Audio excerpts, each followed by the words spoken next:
Hi. So today we're going to talk about the last topic before the first exam. So this exam is going to cover everything from chapter 6. So sort of good news, bad news. I mean, the good news is it's not a lot of material. It's only sort of 6.1, 6.2, 6.3, and 6.4, and 6.5. So there's sort of 5 sections to come from, and they're not terribly long sections. The sort of bad news is, I guess, it's more, it's coming right up. So it's next Friday. If you did not get my email about that, please send me an email, let me know, and we can sort of, I'll send it on again.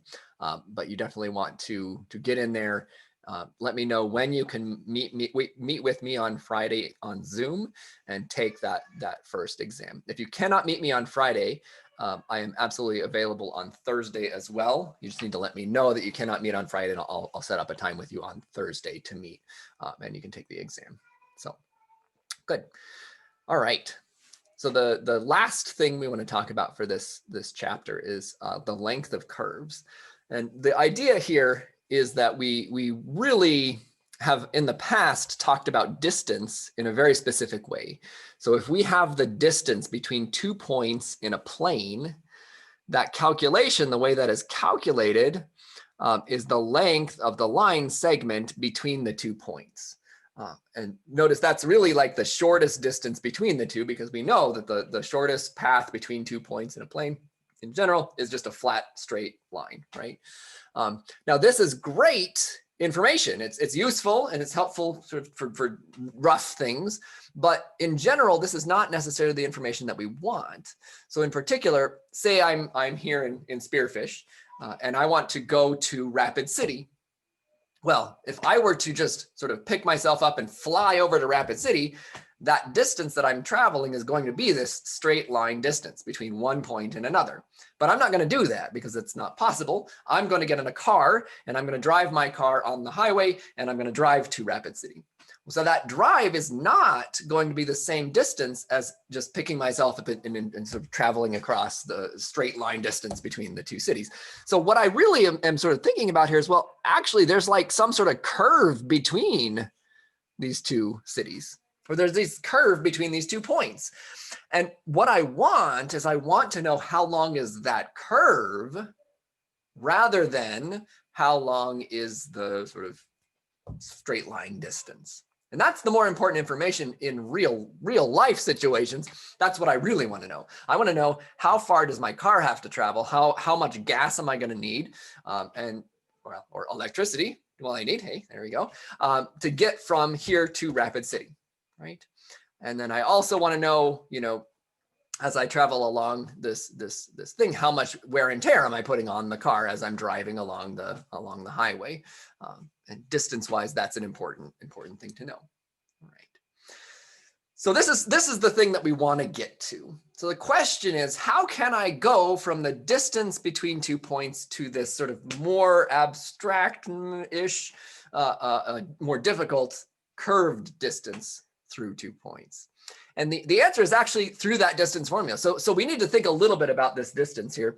So the distance between these 2 points is given by looking at this triangle. So it's a right triangle. So we know the Pythagorean theorem will hold. And so I've got 2 distances. I've got a distance with respect to x, and I've got a distance with respect to y. So there's sort of an x distance, a horizontal distance between the 2 points, and then there's a vertical distance between the 2 points. To find the actual distance of this thing, I solved the Pythagorean theorem. So remember, the Pythagorean theorem is if I have 2 sides, 2 legs of a right triangle, and a hypotenuse of the right triangle, the sum of the squares of the 2 legs is the square of the hypotenuse. So the distance is that length of the hypotenuse. The distance is going to be the square root of the sum of the squares of the 2 legs. In this case, that's just going to be delta x squared plus delta y squared. Okay, and that's pretty straightforward. And if you think about that, that's basically, it's kind of like a secant line to that curve. And it's kind of like a really bad secant line to that curve to figure out how to estimate the tangent line when you did that in calculus, right? So now what I want to do is I actually want to use that to now talk about the distance, the actual exact distance along this curve. So if I look at the curve here, what are we going to do? So we want to know the length of this curve that's described by this function. So I think about this function. I'm going to zoom in on it. I'm going to have like a starting point here at A, and I'll have an ending point when X is B. And so I've got sort of a starting and ending point. And then I want to look at the curve, the length of this curve. So a bad estimate would be just like a straight line distance between the two, right? So that's not really what I want to do. But what I do want to do is kind of what we did in Calc 2, in Calc as well, in Calc 1. So we break this interval up into smaller intervals. I say, all right, so I've got now smaller intervals on this thing. And now I want to actually put straight line distances along this curve with points at each of these endpoints in this interval. So you think about that, that's like secant lines that estimate and approximate the curve distance here for my curve. All right. So the way you can kind of think about this is it's like old video games. So if you look at a really old video game, I'm thinking of like, I think it was like Spectre or something on the really old computers, they would make mountains. And the way they make mountains is not just like a nice circular thing. They're going to make mountains with like shapes that they can draw in 2 dimensions. So they're going to sort of build these mountains out of these sort of flat shapes. Well, the flattening of that curve it's like an estimate of a mountain. That's approximately what a mountain looks like, and we recognize it as a mountain. But really, that's not what we want. We want to know what is the mountain really going to be. So what you would do is you would sort of say, well, you take that sort of mountain shape that you're going to do, and then you sort of make those shapes smaller. And the smaller those shapes are, the more like a mountain you can make this thing look. So you can make it look more and more like a mountain with the smaller and smaller shapes that you get. Same idea here. So the smaller these intervals are, the closer I am to following the exact curvature of this curve. So this function here, this f of x, to find the exact curve of this thing, I'm going to let these sort of intervals, distance intervals, go to 0. And so this is great. This is really nice. I'm going to start by saying, oh, okay, so that I'm going to let that be delta x. So just like we did before, we're going to break it up. These are all evenly spaced. So each of the subintervals is spaced with the delta x on the bottom. And then notice I actually kind of have like a delta y, but it's not a delta y it's not the same for every one of these.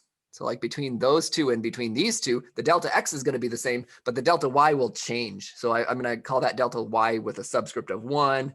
This is delta y with a subscript of 2, and then it'll be 3 and 4 and 5. Just sort of go on based on which interval, subinterval I've taken there. And so what I'm looking at here is I'm going to say, oh, so what is now the length of that curve? So the length of the curve between 2 points in this is just the distance formula. It's going to be delta x plus delta y with a subscript. So each of the intervals has a different y value, and so that's going to be the different distances. And so that's distance, say distance k. So distance k is going to be the kth one of these. So there's going to be a number associated with each of these, and then that's going to give me the distance. And then if I want to calculate the estimate that I'm getting here, I add all of those up. All right. So what I end up with here is I say, okay, so I've got my distance and I want to add, oops, and in fact, I want to do this. So I get that distance, oops, delta x squared, delta yk squared. And then I want to add all of those shorter distances up. So I add all of those up. And now, really what I would like to do is take the limit here as n goes to infinity, right? So limit as the number of these things goes bigger and bigger and bigger. Unfortunately, it's not quite that straightforward. I end up having to do a little bit more work here. So I have to do a little bit of algebra magic. So this is kind of the trick. I want to take the limit of this thing as the delta x, the distance between those two subintervals goes to 0.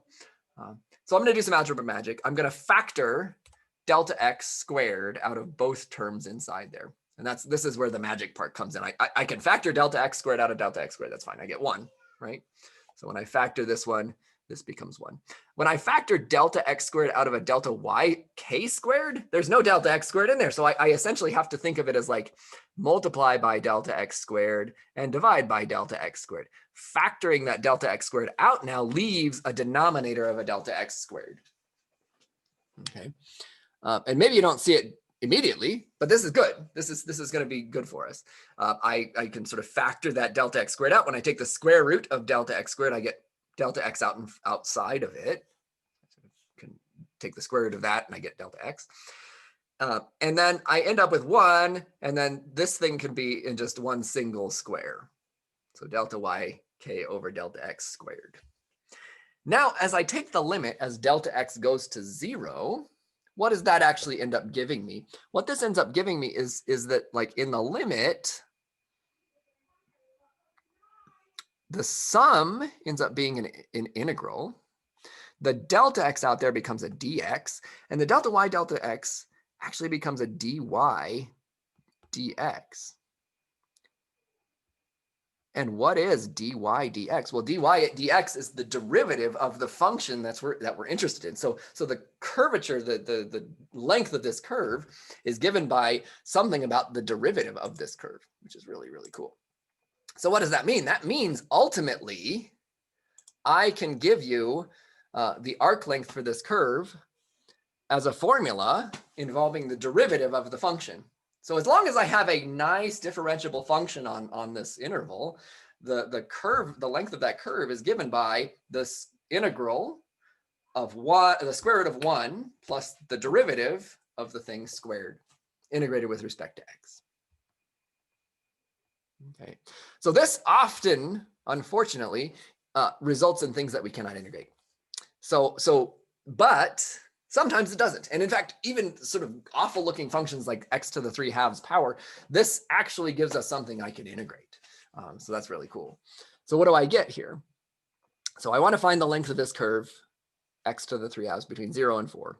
So I want to integrate between 0 and 4, the square root of 1 plus the derivative of x to the 3/2, which is 3/2 x to the 1/2, quantity squared, integrate with respect to x.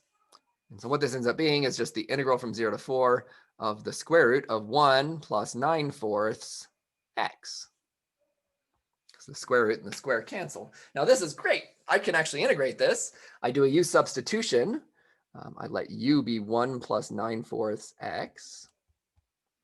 That means that du is 9/4 dx.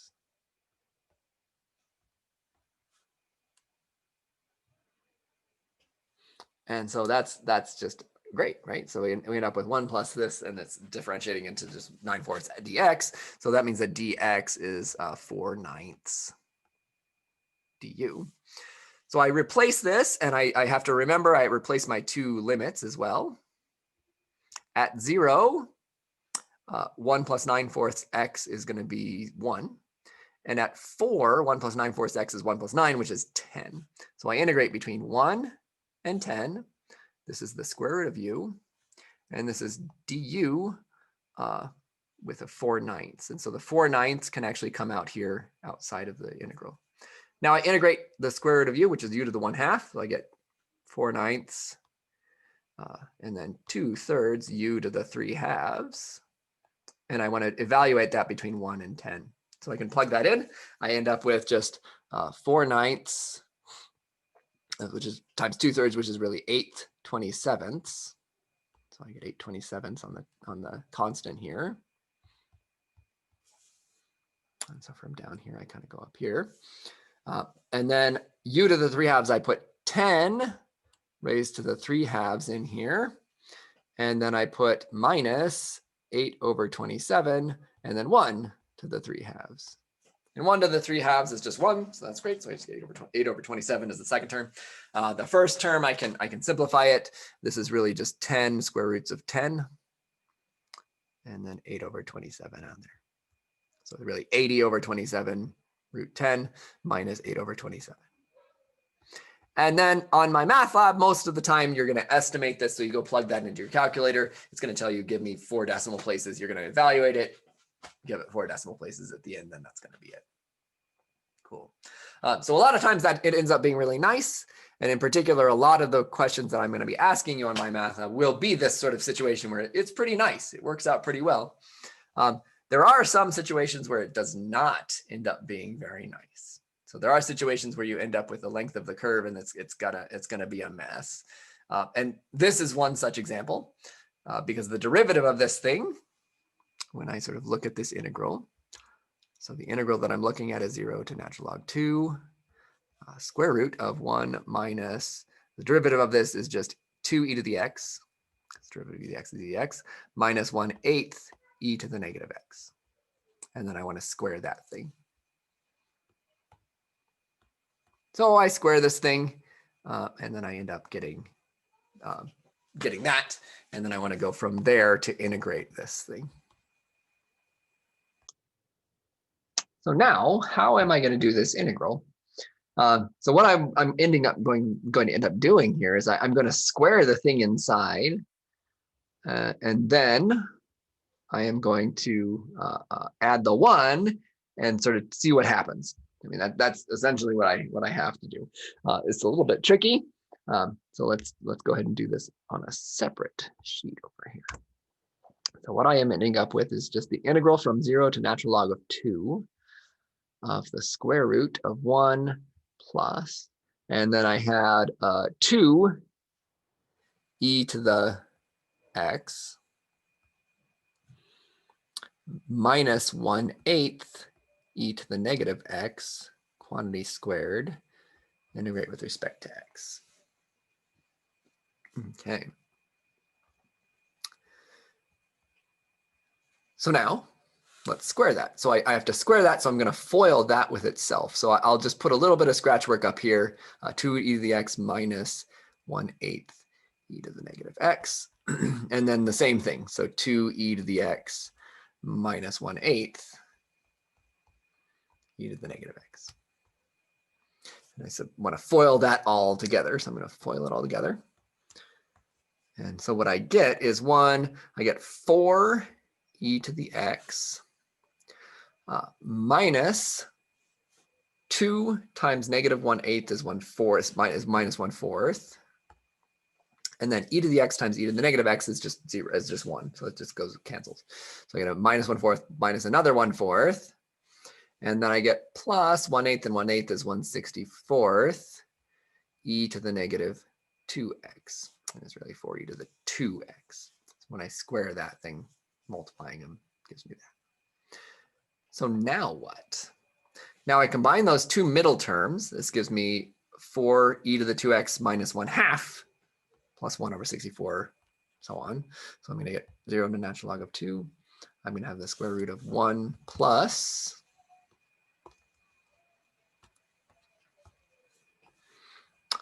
4 e to the 2x minus 1/2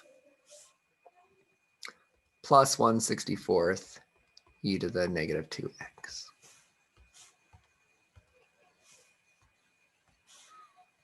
Now I combine the 1 and the 1/2. So I get 1 minus 1/2 is positive 1/2. So I integrate from 0 to natural log of 2. That's the square root of 4 e to the 2x plus 1/2 plus 1/64 e to the negative 2x. So the only difference here between this, which is the square of e to the 2 e to the x minus 1/8 e to the x, and this is the sign on the 1/2, which means that this will actually factor. And the way that it factors is the integral 0 to natural log of 2, the square root of 2e to the x plus 1/8 e to the negative x, quantity squared. And so this is one of the tricks that you're going to see doing a lot of these curves, arc length calculations, is you'll end up with a perfect square underneath a square root. Those will cancel, and then it's something that I'm able to integrate. Okay, and we're almost there. So I have 2e to the x, and I have 1/8 e to the negative x. I want to integrate those each separately. So the integral of e to the x is e to the x.